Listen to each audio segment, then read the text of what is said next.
فرض نماز کے بعد اجتماعی دعا نبی صلی اللہ علیہ وسلم سے ثابت نہیں ہے. یہ دو چار کی طرح کچھ باتیں ہیں نا, ان میں بحث کیا کرنی. کسی حدیث میں نہیں ملتا نبی صلی اللہ علیہ وسلم نے فرض نماز کے بعد اجتماعی دعا کی ہو. اچھا, لوگ یہ کہتے ہیں کہ حدیث میں یہ آتا ہے کہ دعا جو قبول ہوتی ہے فرض نماز کے بعد ہوتی ہے.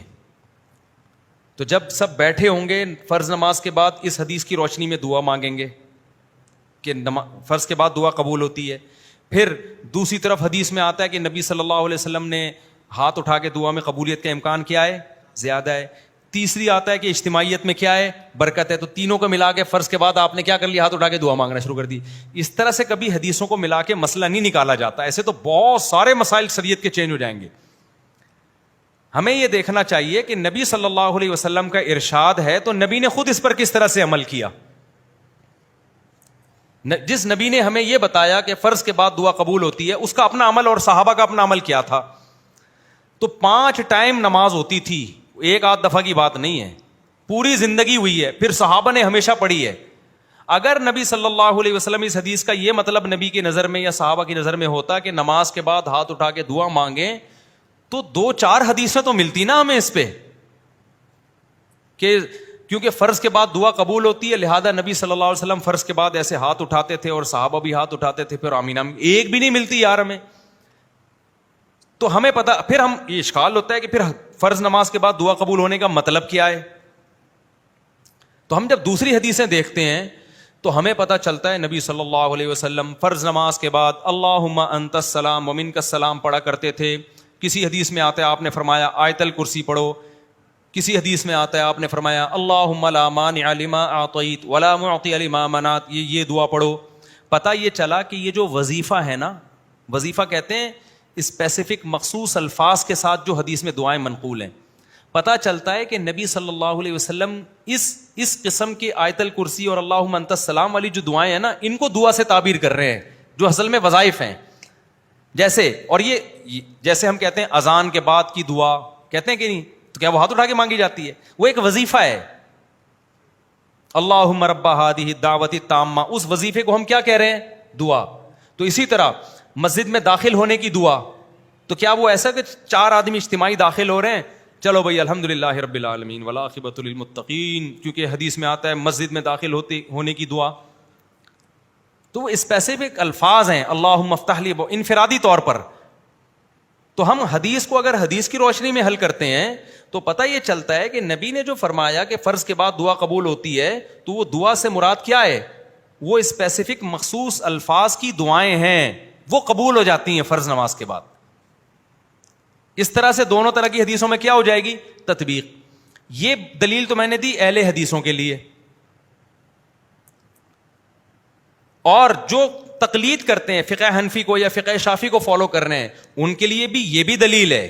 اور ایک اور دلیل کیا ہے کہ بھئی آپ ایک طرف یہ اعتراف کرتے ہو کہ ان ائمہ کرام نے, فقہا نے قرآن و حدیث کو ہم سے زیادہ سمجھا ہے. عقلی بات ہے نا, ہم تو کہتے ہیں بھائی اہل حدیث سے زیادہ ابو حنیفہ نے سمجھا ہے, امام شافعی نے سمجھا ہے. تو ہم جب ان سے رابطہ کرتے ہیں کہ آپ کی نظر میں ان حدیثوں کا کیا مطلب ہے, ان کے قول کو ہم حدیث کے خلاف کبھی بھی نہیں لے کے جاتے, یاد رکھو. حدیث کی تشریح میں ان کے اقوال کو پیش کیا جائے گا, حدیث کے مخالفت میں تو پیغمبر کی بات مانی جائے گی. لیکن حدیث کی ایکسپلینیشن میں ہم ان کی بات کو کیا کرتے ہیں, آج کے اسکالرز کی رائے پر ہم ان کو کیا کرتے ہیں, ترجیح دیتے ہیں.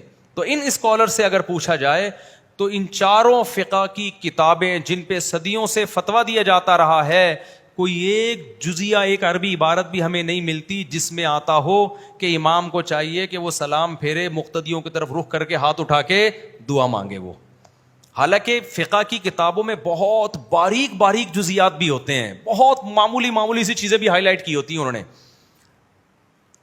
تو صدیوں تک یہ سارے فقہا کیوں خاموش رہ گئے ایک ایسی چیز سے جو دن میں ایک دفعہ نہیں بلکہ کتنی دفعہ ہو رہی ہے, 5 دفعہ ہو رہی ہے. تو یہ بہت بڑا سوال ہے. اب جب دیوبندیوں سے بات کرو تو ان کے پاس سوائے علماء دیوبند کے حوالے کے کچھ ہوتا نہیں ہے. تو ہم ان سے کہتے ہیں بھائی علماء دیوبند نے اب کے علماء دیوبند کے آپ حوالے دے رہے ہیں نا, جب علماء دیوبند کوئی بات کریں گے تو ان پر بھی تو لازم ہوگا کہ وہ دلیل پیش کریں. انہوں نے دلیل کیا دی ہے؟ تو وہ جواب میں کہتے ہیں ہم علماء دیوبند کے مقلد ہیں. بھائی تقلید ہم صرف مجتہدین کی کرتے ہیں اور کسی کی تقلید نہیں کرتے. وہ بھی اس لیے کرتے ہیں کہ ان کے پاس علم ہم سے زیادہ تھا.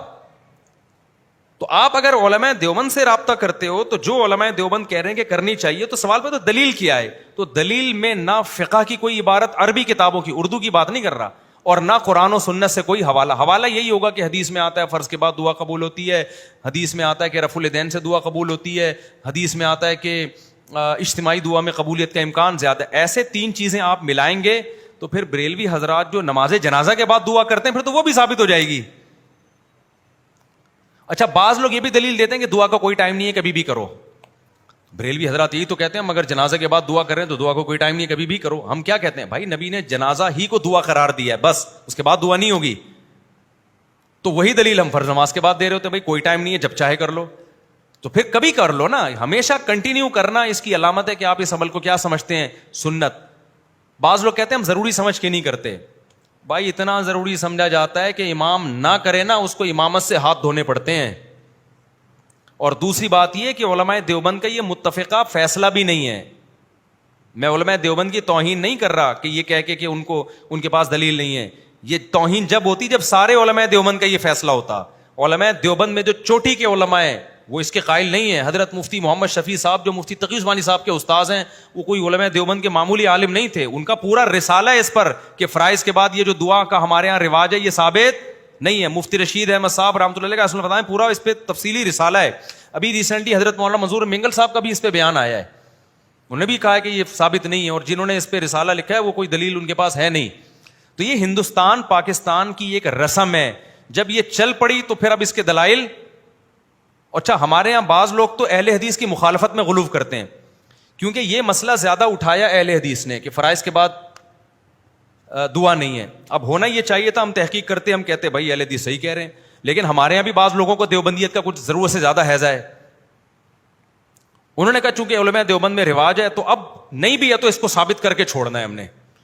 تو کیوں غلط چیز میں یار, آپ مان لو بھائی اس میں اہل حدیث کیا کہہ رہے ہیں, ٹھیک کہہ رہے ہیں, کیونکہ فقہ کی کتابیں بھی اس سے خاموش ہیں, قرآن و سنت بھی اس سے خاموش ہے. تو یار ہم پھر بھی براڈ مائنڈڈ بنتے ہیں کہ امت میں فتنہ پیدا نہ کرو, ٹھیک ہے نا. اگر امام مانگ رہا ہے اس کو مانگنے دو, آپ ہاتھ نیچے کر کے بیٹھے رہو, بس ختم ہو گئی بات. پھر بھی کوئی مانگ رہا ہے تو مانگتا رہے. میں کتنے سال سے یہ مسئلہ بیان کر رہا ہوں, لیکن بڑی تمیز سے. میرے کوئی بھی شاگرد ایسا نہیں کسی امام کو جا کے ٹارچر کرنا شروع کر دے, کیوں مانگ رہے ہو, ثابت نہیں. بھائی مانگنے دے, اس سے بڑے بڑے مسائل ہیں. یہ مسئلہ کیا ہے, دعا ہی مانگ رہا ہے نا, کوئی ایسا تو نہیں ہے کہ کچھ اور کر رہا ہے, ٹھیک ہے نا. تو اور پھر عامی آدمی کے لیے تو مفتی کا جو ماہر مفتی ہے اس کا قول ہی حجت ہوتا ہے. اس کو آپ بیچارے کو وہ بھی مولوی صاحب کوئی دلیل پیش کر دیں گے, وہ کہاں جائے گا. تو بھائی بڑے بڑے مسائل دنیا میں, چھوٹے چھوٹے کیا ہے, ان کو پی جاؤ.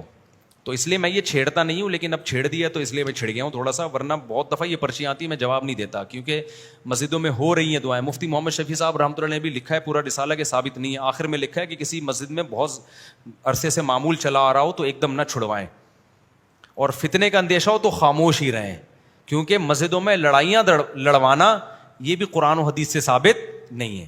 اجتماعی دعا اس کو چھڑوانے کے لیے پھڈے شروع کر دو تو بارش سے بھاگا, پرنالے کے نیچے کھڑا ہو گیا. وہی مثال ہو جائے گی, ایک آدمی نے زنا کیا, حمل ٹھہر گیا, بچہ ہوا تو پکڑا گیا. عورت کو پوچھا تو شادی شدہ ہے نہیں, یہ بچہ کہاں سے, اس نے کہا یہ فلاں سے زنا کیا تھا, حمل ٹھہرا تھا. لوگوں نے اس کو پکڑ کے مارا تو اس کے دوستوں نے کہا کمبخت, جب تو زنا کر رہا تھا تو حمل روک لیتا, حمل کیوں ہونے دیا. اس نے کہا حمل روکنا اسلام میں مکروہ ہے. تو انہوں نے کہا یہ جو کر رہا ہے یہ کیا ہے. تو اجتماعی دعا کو میں ثابت نہیں سمجھتا, لیکن اجتماعی دعا کی بنیاد پر امام صاحب کو یہ کہنا کہ یہ حدیث کو نہیں مانتے اور یہ اندھے مقلد ہیں اور ان کے پاس دلائل نہیں ہیں, اور ٹارچر کرنا, یہ اس سے بڑا جرم ہے. اگر اجتماعی دعائیں مسجدوں میں ہو رہی ہیں یہ اتنا بڑا ایشو نہیں ہے. آپ اپنی رائے پیش کر دیں, خاموش ہو جائیں, مان لیں ٹھیک ہے نہیں ہے. میرے ہی اساتذہ بعض ایسے ہیں جو اجتماعی دعا کے قائل ہیں, ہم تو نہیں ان کی توہین کرتے, کہتے بھائی ٹھیک ہے, ہو سکتا ہے میرے اس بیان پہ وہ میری کلاس بھی لیں, کیا بول رہا ہے بھائی تو, ٹھیک ہے نا. تو نہ میں ان کی کبھی توہین کروں گا, میں بولوں گا بھائی ٹھیک ہے, لیکن ہم تو پابند کس کے ہیں, قرآن و سنت کے پابند ہیں نا.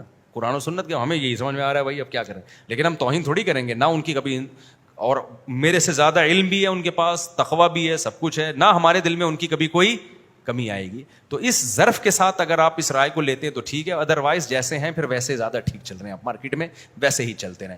سمجھتے ہو بات کو. تو ثابت نہیں ہے. بلکہ میں ایک بات اور کہوں, انفرادی بھی ثابت نہیں ہے.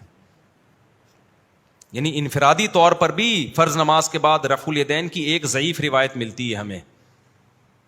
حالانکہ فقہ کا قاعدہ ہے, اصول فقہ میں پڑھایا جاتا ہے کہ جس چیز میں ابتلا زیادہ ہو اس میں ایک دو روایتوں سے مسئلہ ثابت نہیں ہوتا.